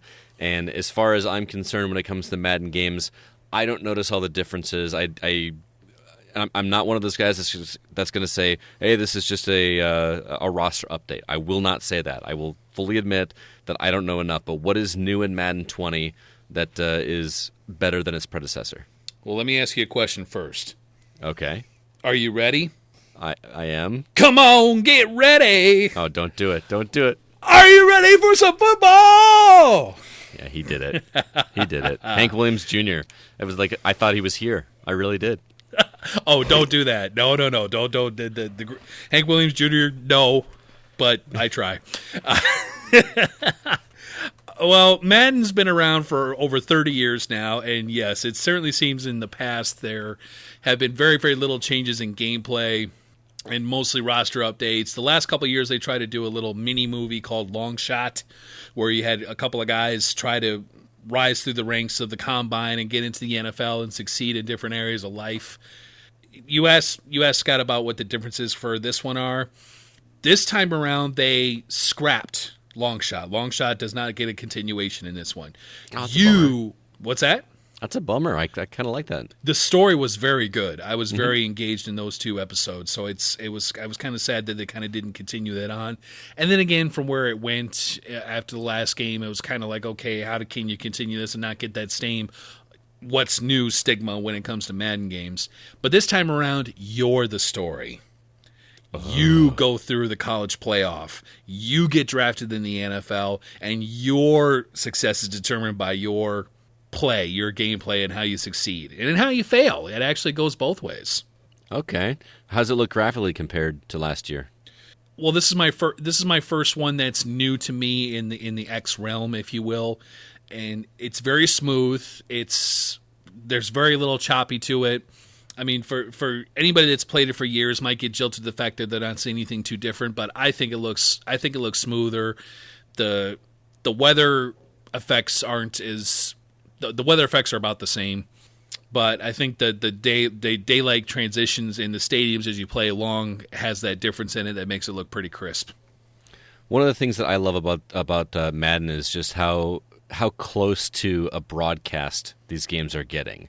And I keep hearing talk that if you had this game on, this year's on, and the commentators are so good and the presentation of the field and everything is so good that someone might walk past and think you're watching an NFL game. Do you feel that way? You'd have to not know much about football to say yes, just because, I mean, it's no different than what your wife said about playing Heavy Rain. Does it look like a movie? I'm like, well, I can still see the differences. Is it possible? Most certainly. The presentation still holds true. They use a lot of tracks from last year, but they do have some new dialogue between Brandon Gaudin and Charles Davis, the two main guys that have been on for a few years now, that kind of keep it fresh, and they talk about things that happened in the real game of football last year, and they carry it into the first season if you're in franchise mode, and they carry into the storylines that continue on. Especially being the 100th year of the NFL, they also plug in a lot of those aspects into the gameplay. All right, last question I got to ask before I ask you if you recommend it is when are you going to play Matt online, because he threw out a challenge to you on Discord today. This has been kind of bubbling up for a couple of years. Yeah. So I think it has to be sooner rather than later. I think it needs to be streamed is what I think needs to happen. I tell you, the first question you asked about, like, okay, what's different, Scott? Mm-hmm. Besides the story mode that you kind of go through as you are a player in the NFL, two big things that are really the big stick-outs for me, because most of the motions and gameplay and things like that are very, very similar to the ones in the past. But the two that really have to make you pay attention and really read a defense like a quarterback is they implemented the run-pass option. And for those of you that don't know what the run-pass option is, it's basically a play where the quarterback improvises almost on the spot. Are you actually going to hand the ball off to the running back, or are you going to throw it to the flat to the receiver? And you really have to pay attention and know what guy you're going to look at to see how you're going to execute this play. Do you actually go off with the handoff and there's actually just a button that you push to execute the play? Or you have players that are going to run a short route that you can throw off to, and you really have to read the defense. And you can tell, if you've played for years, you know if the defense is in a zone and you can play off that way, or if they're going to blitz and you know how to check off to make sure that the blitz is not effective. But the RPO, the run-pass option, really brings it to another level where, just like in a real game, you really have to pay attention to what the defense is doing to make it effective. All right. And the last thing I'll talk about is the X factor. Is that the on fire mode for Madden? Exactly. It's the first time I've seen it, and I think it's done pretty well from what I've played so far, because you have to, like you said, Scott, to kind of be on fire to get to that X Factor mode, is that you have to execute certain things at certain times to get to that X Factor mode. And if you have a negative effect that it tells you, like, hey, you can't do this, otherwise you're going to lose your X Factor mode, that it kind of starts you over again. It's no different than in an NFL game where you gain momentum throughout the game by succeeding and doing these little things that kind of help you get to that X Factor mode. And the X Factors are unique for each player when they are the X Factor on your team, as to how effective they are and what that exact X Factor is. And the game does make you earn it, and they make sure that you keep it. I mean, that not the fact that they make it easier for you to keep it, but they make sure that you earn it and get better with it. Because if you lose it, you lose and you have to start all over again. And they make sure that they're kind of keeping that extra eye on them, like, okay, you did good to get here. Now you have to keep it. Fair enough. So you recommend Madden 20? Anybody that's been jilted in the past with how the gameplay is might kind of look at this and kind of peter away from it a little bit. But the fact that they scrapped long shot for this real personal interjection of you into this, I guess, story mode, you want to kind of put it that way, as you're the person that's trying to make it in the NFL, and with these nuances of how the offense runs with the RPO and with X Factor on both sides of the ball, yes, I would. All right, sounds good. That is Madden 20 from EA Sports. Thanks for that one, Chris. And I'm actually going to hand the reins over to you, because we're going to talk about another game that Chris and I have been playing. Yeah, I got to tell you, this was a game that, as I was researching for the show, I didn't know much about it until I looked at it. Please forgive me. Aggelos? I've been pronouncing it Aggelos. Aggelos. Aggelos. I don't know if that's accurate or not, but that's how I read it in my head. Well, that's what we're going to go with because you're the boss. Aggelos, which you guys reviewed on Xbox One, but it's also available on PS4 and the Switch. It looks to me like it's just a revisit to the old days of the 16-bit RPGs. What do you guys think about that analogy? I mean, I actually really enjoy this game. It is a side-scrolling platformer, kind of in the thread of Mega Man in that era. Talk to me. The animation is very much in that style of Mega Man, towards like the bosses, but instead of being a shooter, it's pretty much a hack and slash side scroll. So how much RPG element goes into it then? Not much. Really? Okay. Yeah, and that's actually kind of the beauty of this game is that there's not a ton of depth to it, and I don't mean to make that sound like a negative. I actually really enjoy how accessible and just lighthearted and fun this game is to play. It's not overly difficult like a Mega Man game. I'm actually going to liken it to a game that Chris has barely played, and I know he hates, but it reminds me so much of Zelda 2. Okay. In terms of like you've got, it's closer to a Metroidvania. Imagine if Mega Man were a Metroidvania and you had a melee weapon instead of a ranged weapon, but very his very name's light. Zero. Well, yeah, but I mean, it's a good point. Sorry, had to throw that out there. There are hidden items where you can find some hearts to make your hearts last longer. You get some special abilities that will open up new areas, like in a Metroidvania. But then you go to these temples that you have to figure out a way, Zelda style, how to get the extra weapon and then how to get to the final boss and fight the final boss, where you gain another heart that makes your life increase again.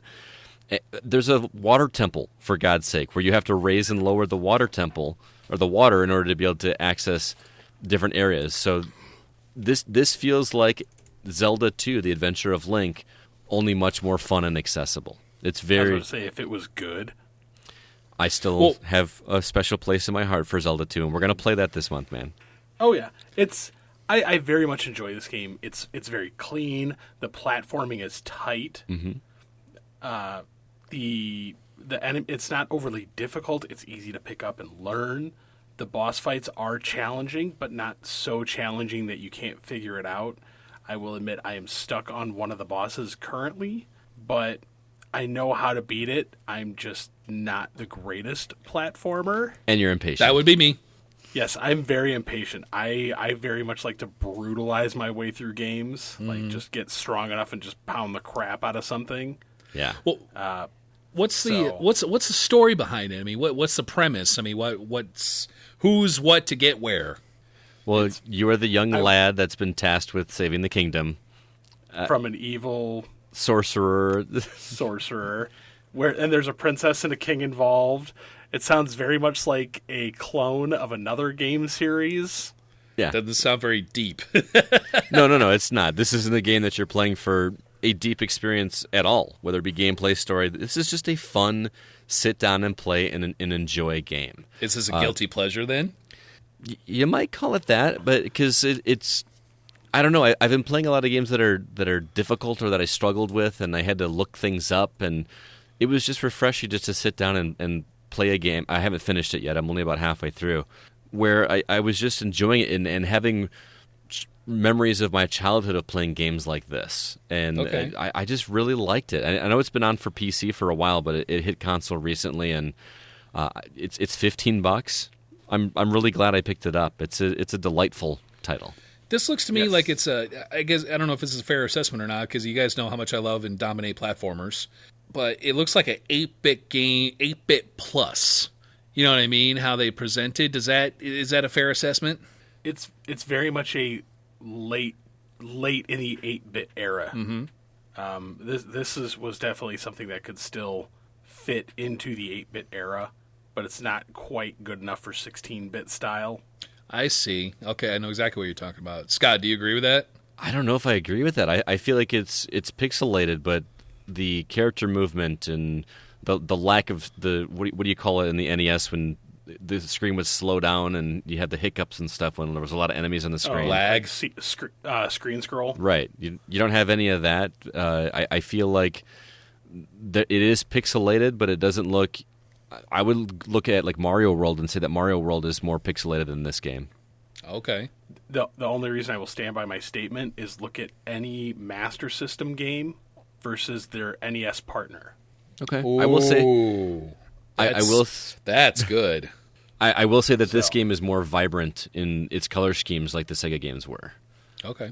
Like there's not as it's a very bright and colorful game, and it's just fun to play. I will actually go on record. This feels very much like a Master System game. Okay, fair enough. So all right. I have one small gripe with it, and I don't know if you had the same thing, Scott. All right, hit me. When you first booted up this game, what language was it in? Italian. Yes. Yeah. When you first boot up this game, it is all in Italian.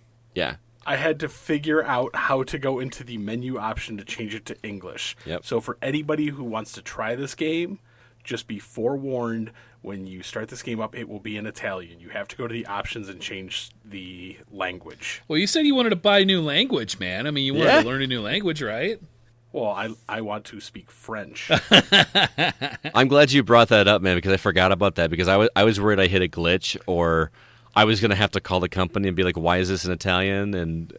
But yeah, I just had to figure out which word looked like options and then change the language, and it was fine. But yeah, I totally forgot about that. So, well, of course, I specifically wrote that down because I was like, this is bizarre. Like I'd never come across that where a game was specifically in one language and I had to change it to English. Yep, I agree.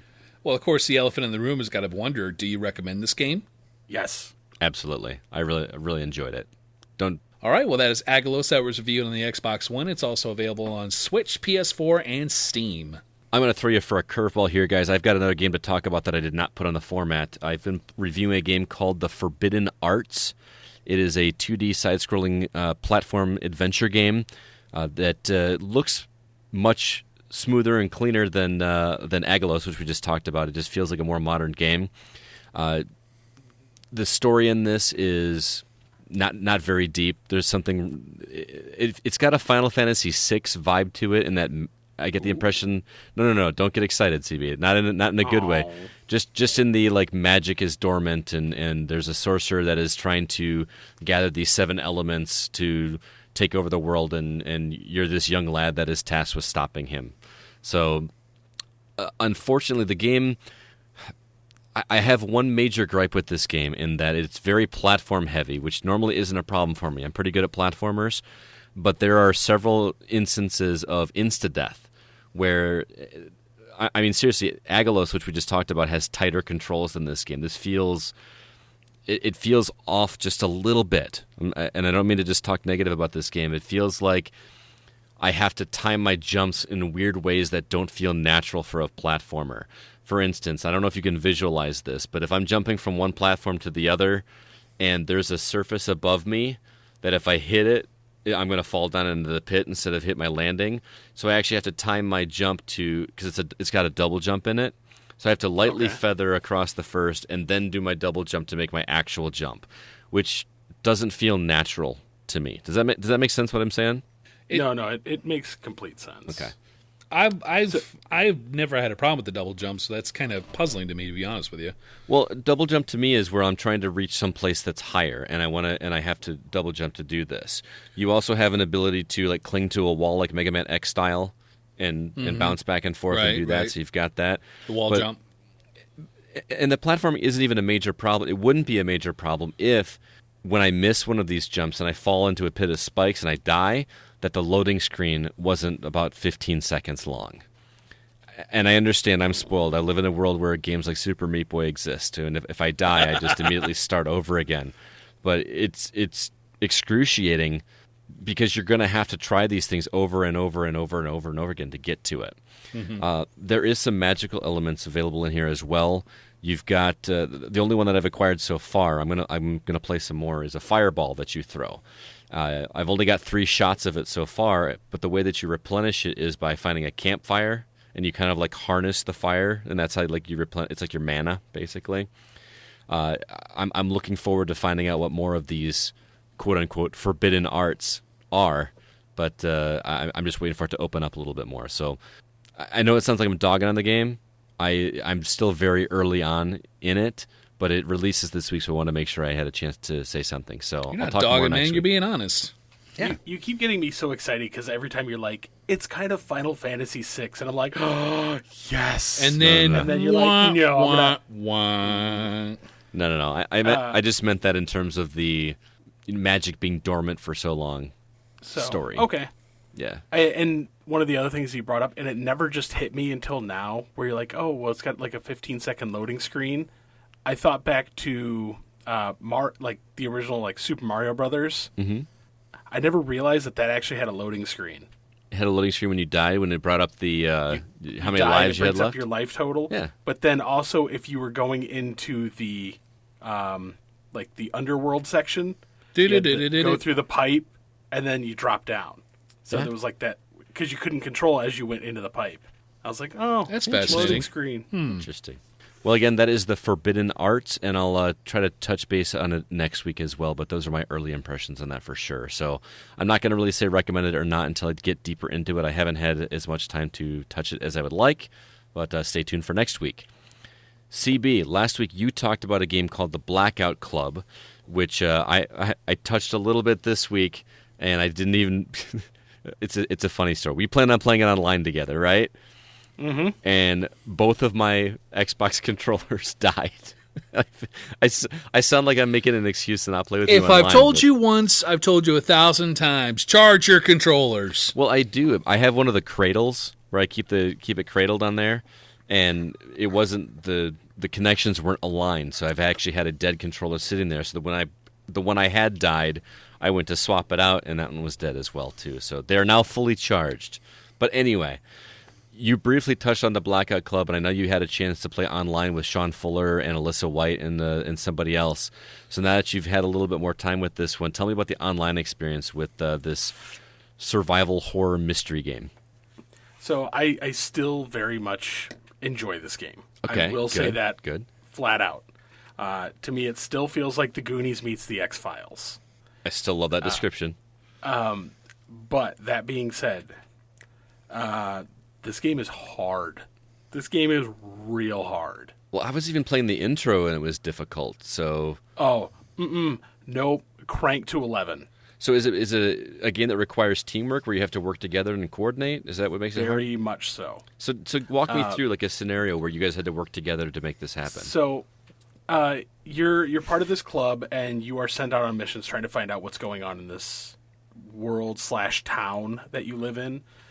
There's some unseen presence that's causing things to happen, people to disappear, people to be mind-controlled, things like that. So one of the missions that we played was we had to investigate a break-in. Mm-hmm. So the four of us together, super fun to play, just talking with each other. But the parents of these kids are kind of like wandering around in this daze like zombies, and they are being mind-controlled. And you're slowly trying to figure out what's going on. And so you have to basically break into the broken into house and look through the evidence that's going on. So as you're doing that, the parents are still wandering around and they can try and grab you and they can mind control you. So as this happens, you will be mind controlled and then you are no longer in control of your character. But you can still see what your character is doing. For the rest of the match, or? Well, for the moment. Your friends can, like, revive you, like, basically break you out of this trance. Okay. Once it happens 3 times, you're just dead. We were having a lot of fun. Like, I'm mind-controlled. Somebody come save me.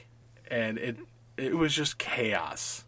So is it about finding clues while avoiding Yes. these other characters that are possessed? Yes. Okay. Well, the parents. I mean, you need your friends to really get through this game. It is very much a teamwork game. That does sound frustrating. I wanted to see if some of the mechanics carried over from the intro, because I played through a good majority of the intro, which is only about 20 or 30 minutes long. But they did something cool mechanically that I've never seen done in a game before, where you have a button that closes your eyes. And when you close your eyes, it's almost like they put a filter over the screen, so you can still kind of see through, but you can just kind of just see blobby things. and then the apparition that is trying to stalk you in this house in the beginning, you can see the outline of that, but only when your eyes are closed. So when you're walking through the house with your eyes open, you can hear the footsteps coming closer and closer to you or walking around the hallways, but you can't see this entity until your eyes are closed, and that's how you hide from him. I thought that was such a clever concept. Does that carry over into the multiplayer game as well? Yes, it does. That carries over, and you can also use that like psychic power to help find some of the hidden clues. Gotcha. Like you'll see footsteps going up to them, and so you open your eyes and it's like, oh, here's a busted door, and you take a picture of the door. I think one of the biggest problems that we had playing in a group was Sean, Alyssa, and their friend did not play the intro. Oh, okay. So they did not know all the mechanics and how they functioned properly, and so I was trying to teach them on the fly how these mechanics work. See, that's been always my beef, is that if there's a tutorial or intro, play it. Yeah. You know, as a kid, I would skip the instruction booklet, and 9 times out of 10, I was okay, but it was that one time it's like, okay, I don't know what the heck I'm doing. Nowadays, no instruction book, but if it's an intro, go into it. You'll thank us later. Yeah, because there were these other characters in the intro that you learned about. Like, there are characters that are blind, but they can hear you, so you have to sneak past them. You can walk in their direct vision and get behind them and then incapacitate them as long as they're without earshot of another character. And then there's another character that can see, but can only see you when you're stepping in the light. So you have to make sure you're stepping out of like these lit areas and just sticking to the shadows, getting behind them and incapacitating them. Does that carry over into the main game as well? Yes, it does. Okay. I like I said, I'm not writing this game off. It is difficult. It requires a lot of teamwork. I still think it's fun. I'm enjoying it. After they got off, I still played it for another hour. Okay. But I definitely feel that this is one where it does require teamwork to be successful in this game. Well, I know we got some people in the community that are playing it and really liking it. Something we need to get a group of 4 of us that are just really ready to jump in, gung-ho. Take the patience, and try to make this happen. Because it sounds like a fascinating idea. It's just difficult to get the right group together. Is it something that you and I could do, the 2 of us? Knowing how meticulous we are with games, yes. Okay. Because this is not a fast game. Yeah, it's very deliberate in its pacing. It felt like. Yes. One last question I got for you has to do with something that the intro showed me, because they asked my permission to use my audio. I didn't know if that meant they were recording it or if that it was. I got the impression that if I breathed heavy or if I spoke too loudly or wasn't quiet in certain sequences, that was going to affect the gameplay. Is that what happens? Yes. It's just like I always reference the game Alien Isolation, but if you left the Kinect on, and you made noise, it pays attention. It really does. Okay. So if you're sitting there talking loudly, which I fault, like, I don't mean to harp on Alyssa and Sean, but they're sitting here like, hey guys, what's going on? And like everything turns and looks at them. I'm like, well, thanks for being fodder. I'm going to go this way. So they got frustrated with it sounds like. Yes. All right. And it can be a very frustrating game, especially if you're expecting something faster paced. This is very slow, like it's very slow, but it is a horror game. Okay. And I think the themes and the world building in this is incredible. So good to hear, man. So that is the Blackout Club. It sounds like you wholeheartedly recommend this one, yes? I do. If you want a very meticulous stealth style game. All right. And if you were interested in playing with us, give us a shout out on social media. I'd love to get a group of 4 of us together to try to tackle this one sometime in the near future. Yes. All right, with that, we're coming up on the end of the show, but before we go, I've got 3 more quick reviews for you guys. 3 of our community members reviewed games for us. We've got Rel, who hopped on to talk about a game called The Church in the Darkness. Thomas reviewed a point-and-click adventure game called Night Call. And brand new reviewer to the show, Joel Solinsky, did his first review for us on a fighting game called Fantasy Strike. You don't want to miss that. I'm going to go ahead and give you those guys those reviews right now. Well, hello there, Rel. How you doing, man? Doing pretty good. Yourself? I'm doing okay. How's that little boy doing? Is he still healthy? He is still good, still very healthy if his behavior last night was any indication, sometimes he's very tired. Like, one thing that people don't really realize about babies, when they're tired, they don't realize that tired means sleep. Well, yeah, they don't realize a lot of things. Yeah, and so when they are sleepy, their default response is not, "Oh, I'm sleepy, I should just close my eyes and go to sleep." No, it's, "Why do I feel this way? Make it stop, make it stop." Again, and, yeah. Every week, man, you just sell me on this whole being a parent thing. Well, hey, just you wait. When he actually realizes that he can go to sleep when he's tired and, talk and walk and do all those things that make him less of a potato and more of an actual person, then it'll maybe be better. Well, you'll have to report in and let me know how that goes, man. But anyway, you were here to talk to us about a game you've been reviewing for us called The Church in the Darkness. This one comes from Paranoid Productions, and it's been supplied to us by Evolve PR, so thank you very much to those guys over there. And talk to me about this game, because I watched the trailer, and it looks like a twin-stick shooter where you are in a cult or fighting against a cult. Does that sound right? Sort of, except it's not a shooter per se. Okay. The basic premise behind it is that you're an ex-cop who's been tasked by the mother of a boy named Alex. Alex has joined a cult, gone to South America to live in a socialist commune. And the mother's afraid that, he's been brainwashed. He wants him back home right away. It's dangerous, yada, yada, yada. So you got to infiltrate the cult. But they don't like outsiders in them thar parts. So you can't Thar parts and them thar parts? Yeah, so you can't just walk in there and be like, "Hey, where's Alex? I've come to bring him home." No, they will shoot you on sight. Ah, okay. So it's not a shooter, but they are shooting at you. Yes, you do have the option All right. of getting guns, finding guns. You can unlock guns to start with, but it's also a game where it's really not a good idea to go in guns blazing. It's very much a stealth infiltration game. Okay. But it is that over-the-top, like kind of slightly isometric view? Oh, yeah, it's very much like the early Grand Theft Autos, like 1 and 2. Oh, okay.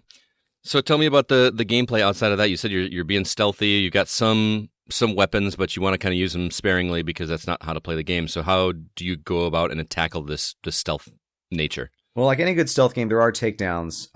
Guards have like pathing, some kind of pathing. I'm not sure if it's 100% set. Some of them do patrol back and forth, but others I think kind of wander a little bit randomly. You can sneak past them. You can throw a rock to distract them. You can, and you have infinite rocks, fortunately. The fact that I didn't realize right away, and I thought, "Oh my god, how am I going to get past this point? This is impossible." And then, 3 games later, I realized, "Oh, I can throw a rock." You can take them down. You can loot their weapons. You can find stuff in the various cabins that they've built. Hide bodies if you want to. And if you want to, you can do lethal and non-lethal takedowns. And these things matter. Like, if you start killing people, it affects how the camp reacts to you. And if you don't kill people, it can have certain benefits. Okay, so it's got a little bit of that. What's the game that you could go non-lethal or lethal? Deus Ex. I'm not limiting it to a whole lot, but Dishonored. Dishonored is the one I was thinking of. Okay. Yes. So I assume it's much more difficult to go through as stealthy. Well, you kind of have, like I said, you kind of have to go stealth because, like, you have to do some stealth because once they activate an alarm, then you got a whole bunch of dudes searching for you, and they will overwhelm and swarm you very easily. But, for example, you can shoot a dude if he's outside the range of everybody else, and that's fine. No one will hear you. You can hide the body if you want. You can do a lethal takedown of someone and just put their body in a drawer somewhere. But ultimately, you have to find your way through the map, and all you're given initially is a mark where an NPC is. And once you find them, and it's like a friendly NPC, they will mark on the map a general area where Alex is. And then you got to either find Alex or find another NPC who will narrow it down even further. And that will just be like, rather than he's in this general area, that's maybe a square kilometer, it becomes he's in this cabin. Just go here. So it narrows down the more people you kill. No, find. If you actually kill these people, I'm pretty sure you don't get anything. I haven't tried it yet, but you can. That's actually the really cool thing about this game, is that you have the option of either subduing or killing even the friendly NPCs who are there to help you. And in fact, this applies to Alex as well. Oh, okay. Yeah. So I want to hear a little bit more about the story, because you kind of gave the basic premise, but I love games that revolve around a religious cult. Like Far Cry 5 was a ton of fun. And does it go some places, or is it just kind of a set piece? Well, it kind of depends, because, and I think I've completely forgotten to mention this up until now, this game is a roguelike with a lot of randomized elements. Oh, okay. Yeah. And there's certain elements that are not random and certain that, well, anyway, like the cultist leader personalities, or leaders' personalities, I should say, because there's two of them. They can be randomized. Like one of them could be a religious zealot that's just a complete maniacal despot that wants to go to war with the United States. And the other one might be like more kind or more forgiving or not quite as militant.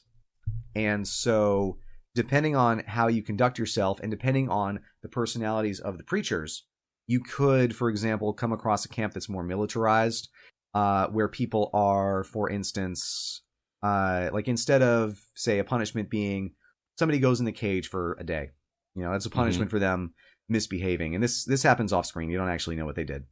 The punishment might be, we tie you to a stake and throw rocks at you. I saw that in the trailer. I was like, what is going on in this game? Yeah, the first time that happened to me was in like the fourth or fifth game I played, and that kind of shocked me, because up until that point, I'd been running into cults that were more or less benign and just wanted to be left alone. And then all of a sudden I hit, random leader personalities, and suddenly I see, people being stoned and dead bodies. Like there were mass graves.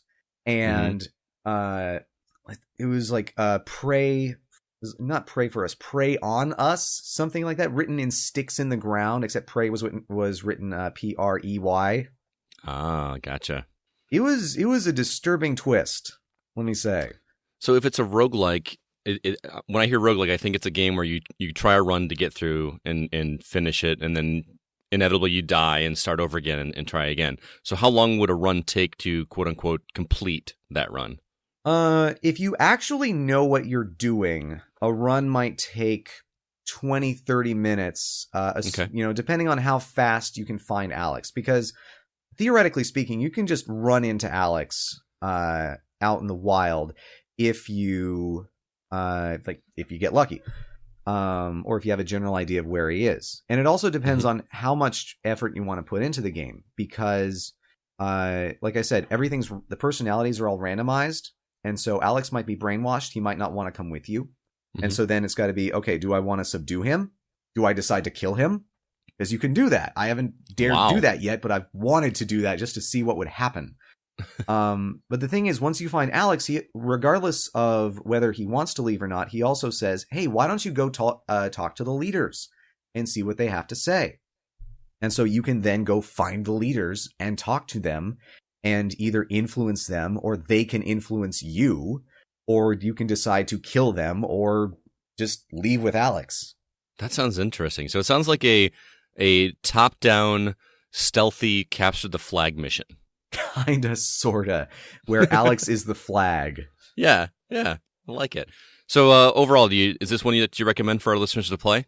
I think I would definitely recommend this if you want a roguelike, especially with a unique setting and gameplay, because I haven't seen that many stealth roguelikes, or like infiltration type roguelikes, especially like this. And if you've been, because like the cult setting is just so unique, I haven't really seen too many games that use that, aside from Far Cry 5, which I haven't played, but I do acknowledge. But if you're not into stealth gameplay or you don't like roguelikes, then, I wouldn't really recommend it, because one downside that I had with the game was that it can feel kind of repetitive, simply because the game starts, you have a random infiltration point, random starting point. You have to find the NPC to narrow down where Alex is. You have to find maybe another NPC to narrow it down further, or just find Alex. And that's kind of the flow of the game, regardless of whether or not you decide to press further with the cult. And just finding Alex can take maybe 10, 15 minutes, longer if you're unlucky. and all the while you're having to stealth past enemies. And so are there any upgrades like after you get through a run, something that makes the next run easier? Actually, yeah. You can unlock weapons and items that you can start with. One of the best things that I managed to find was a disguise, which doesn't make you impervious to detection, but it makes the vision cones of everybody like shrink a little bit, so they don't spot you quite as easily. And so I would always start with like 2 disguises and 1 pistol after I unlocked that. And they made it a little bit easier. And you can apparently unlock a whole bunch of other stuff, but I haven't gotten all the endings yet. So you're going to have a review for us on this one. When can everybody expect to be able to see that? Yes, if I did not have the little time vampire, and he can hear me say that when he's old enough, it would have been up today, but unfortunately it will be up next week, which is actually on schedule for me. It'll be up Friday the 9th at 1 p.m. Pacific Standard Time. And that'll be on my YouTube channel, youtube.com/RelPlays. That's RELLE Plays. Awesome, Rel. Thanks so much for taking the time to review it and come chat with me about it. Well, thanks for having me. You have a good one, all right? You too. I'm here with Thomas Becks, our resident adventure game reviewer. How you doing, Thomas? Hey, Scott. I'm good. I'm a bit tired after all the rain here on the Emerald Isle, but in general, I'm good. Sounds good. You're here to review a game called Night Call, which is another, you guessed it, point-and-click adventure game, so to speak. This one comes from Monkey Moon as the developer. It's published by Black Muffin, and we were provided a copy by Raw Fury for your review. So shout out to those guys for hooking us up there. So talk to me about this game, because the art style is definitely very unique to me. It's very, you know, it looks black and white, and I think the stark contrast from any other vibrant adventure game that you've reviewed for us in the past. The word you're looking for is noir. It is 100% a noir game. It takes place in a modern Paris, and you are a taxi driver. There is not much driving involved, though. This game is entirely focused on story and on stories.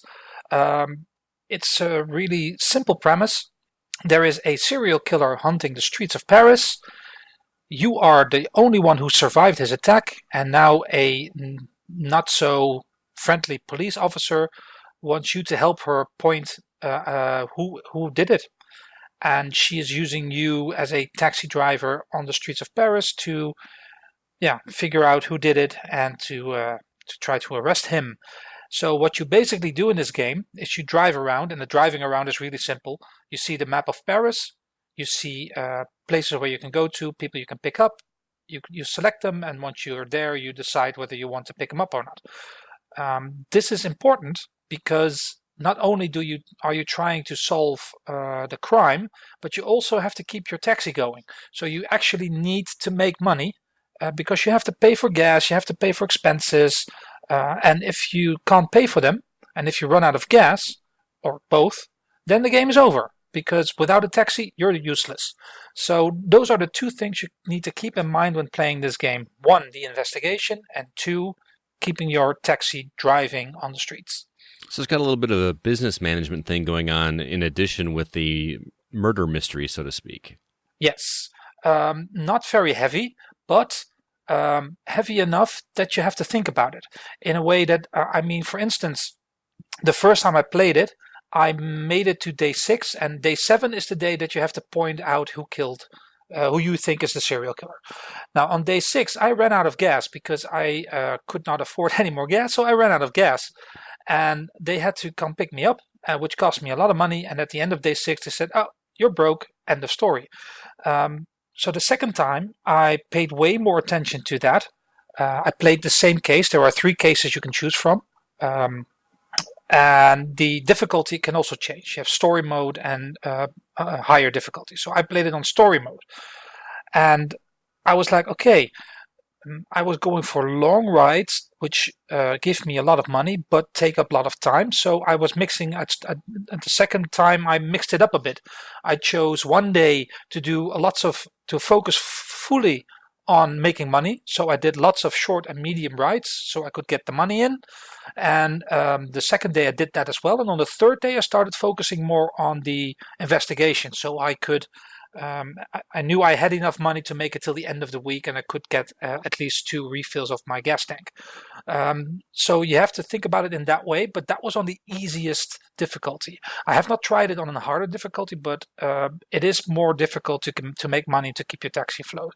So that adds to a touch of realism to the game, because it's not all about the murder mystery. You're not actually driving the cab.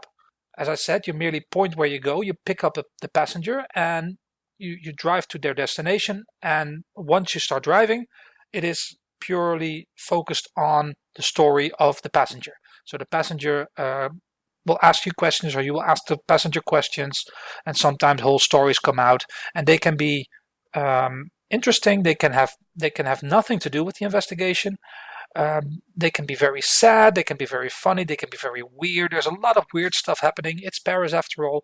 There is a dash of other genres that have a peekaboo into the noir here. I can't really explain it without spoiling anything, so I'll give you one explanation. One of my passengers was a cat. You picked up a cat as a taxi driver. I picked up a cat, somehow figured out where it needed to go, and it actually paid me. How did it pay you? How does a cat pay you? Does he I can't. I will not get into scanner? That. I won't get into that because that would spoil too much for this particular storyline. Okay. Needless to say, the next day I picked up someone who was the cat's owner, and but there are even weirder things happening besides the sometimes also tragic things that can tragic stories of the passengers you pick up. So tell me about these conversations you have with your fares, because I want to know how you are able to uncover the mysteries of what's going on in this world. Because from the trailer, it looks like the conversations are done as if the camera were in front of you, or like just over your shoulder. So you're seeing the person in the back seat. Yes. They're speaking, and then you have dialogue choices. So what choices do you have to make in order to uncover this mystery that you're trying to solve? Well, the choices you make are based on behavior, so you can address them angrily, you can be inquisitive, you can be you can speak your truth, or you can lie. It depends on what the situation is, and the passenger reacts in a certain way to that. Not all, as I said, not all passengers have anything to do with the case you're currently investigating, and it could also be just a nice chat. You can pick up a drunk person in a Santa Claus suit, but he might have seen something that evening as well. So it could be that he has a clue for you that you really don't know if it's true or not, but you put it on your clue board. And the cop who enlisted you, she's basically blackmailing you, sometimes gives you some extra information as well, police reports and stuff like that. And from that you can get, you have your 5 suspects, and you from the police reports or the autopsy reports and that kind of stuff, you have certain places you want to visit to investigate, or you might have some contacts you want to talk to, and those are the ones marked with a looking glass on the map. So those are specifically for your investigation, and they sometimes cost money. So sometimes you have to buy information. So that's also why it's important to keep your taxi on the road. Gotcha. So it sounds like an elaborate clue game, and when I say clue, I mean the board game, where you are gathering these clues and you're trying to run a business at the same time. So that at the end of day 7, you pick the killer, and then you're either right or wrong. And if you were right, you win. If you were wrong, then you lose. Does that sound about right? Yeah, exactly. And then so is it procedurally generated, and it could be a different killer each time, or is it? I don't think so, but I'm not entirely sure. I played 2 of the 3 investigations, and I finished them both, and apparently I finished them correctly. Now, what the game is saying to you is that it's not you're not looking for the suspect who has the most evidence against him or her, but you're looking for the suspect who has the most compelling evidence against him or her. Gotcha. So it could be that the person you're pointing has 4 pieces of evidence, and somebody else has 10 pieces of evidence, but those 4 pieces of evidence are so strong that you will go for that person because you're absolutely sure that one is it. And I think it is the same killer in the same case, but I'm not entirely sure. I would have to replay one of the cases I finished to see if that is true. There is a matter of repetitiveness in here. That is one of the downsides of the game. Mm-hmm. It's every case is a whole story. So it's not like you finish one case, you move on to the next case. Every case starts at the exact same way. You wake up in the hospital, you were the only survivor of an attack of the serial killer, and the police officer then enlists you to help find the killer. It starts in the exact same way every time. Interesting. And it doesn't end the exact same way, but you can also come across many of the same passengers you've already seen in one of the other cases. In fact, the one person who I pointed as who did it in one case was a normal passenger in the other case. Interesting. So, but what's to make this more fun and not too repetitive, they have added a sort of a customer database to the game where you can see all. You can't see the ones you haven't encountered yet, but you can see like there are 50 customers you can pick up in total, and the ones you have picked up, you can see how you reacted to them. So in one case, I reacted very friendly to a woman, to her story, and then at the end of the road at her destination, she gave me her phone number, and when that same customer came to me on I reacted differently, and I didn't get the phone number, but I did get like an achievement on that passenger, like you reacted like this and you reacted like this. Okay. I think that's the game's way of keeping it nice, because you do run into a lot of the same customers, which is one of the downsides. Sounds too harsh, but it's one of it can get a bit repetitive with that. Okay, so overall, do you recommend Nightcall? Yes, I do recommend it. It has interesting interest. It's a refreshing take on the traditional point-and-click adventure. It's very story-driven, and it has a beautiful synth score and graphics. So all in all, I would definitely recommend it. Sounds good. Again, that is Nightcall, which you played on PC, but to my knowledge, this game is also available on Xbox Game Pass. If not right now, it will be in the near future. So be sure to check that one out if that sounds interesting to you. And again, shout out to Raw Fury for hooking Thomas up with a copy so we can check that out. All right, well, once again, that is Nightcall. Thomas, thank you so much for being here and reviewing the game for us. You're welcome, Scott. I hope you guys have some better weather in the States than we have here right now. And I wish you all a happy summer, and till next time. Sounds good, man. Thank you very much. Bye-bye. I'm here with our newest contributing writer, Joel Solinsky, who's reviewing a fighting game for us. Joel, how you doing, man? I'm doing good, Scott. How about you? I'm doing very well. And why don't you tell us a little bit about yourself, because this is the first review you've done for us, and I know that you're a massive fighting game fan. So why do you love that genre so much? Well, it's interesting. It's one of the few games where you can progress solely based on your own skill and your own ability. So unlike a role-playing game where you have to level the character and you've got to spend the time doing that, with a fighting game, you spend the time leveling you. The tools are the same for everybody, and it's your skill that really makes the difference, whether you're playing online or you're playing just solo on an arcade campaign, for instance. That is incredibly insightful in a thing I've never really considered about a fighting game. So very well said, man.